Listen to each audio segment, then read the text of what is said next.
ایک تندور والا تھا جو 5 روپے میں روٹی بیچتا تھا۔ اسے روٹی کی قیمت میں اضافہ کرنا تھا، لیکن بادشاہ کی اجازت کے بغیر کوئی اس کی قیمت نہیں بڑھا سکتا تھا۔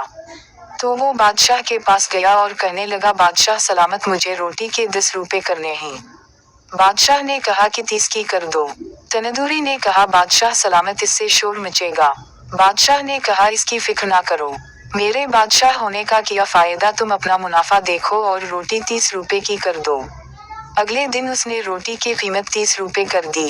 شہر میں کہرام مچ گیا، لوگ بادشاہ کے پاس پہنچے اور شکایت کی کہ تندور والا ظلم کر رہا ہے، 30 روپے کی روٹی بیچ رہا ہے۔ بادشاہ نے اپنے سپاہیوں سے کہا کہ میرے دربار میں تندوری کو پیش کرو۔ وہ جیسے ہی دربار میں پیش ہوا، بادشاہ نے غصے سے کہا، تم نے مجھ سے پوچھے بغیر قیمت کیسے بڑھا دی؟ یہ رعایا میری ہے، لوگوں کو بھوکا مارنا چاہتے ہو؟ بادشاہ نے تندوری کو حکم دیا کہ تم کل سے آدھی قیمت پر روٹی بیچو گے ورنہ تمہارا سر قلم کر دیا جائے گا۔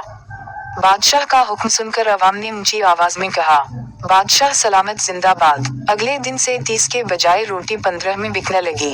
عوام خوش، تندوری خوش، بادشاہ بھی خوش۔ اب سوچ کر بتائیں وہ کون سے ملک کی عوام تھی؟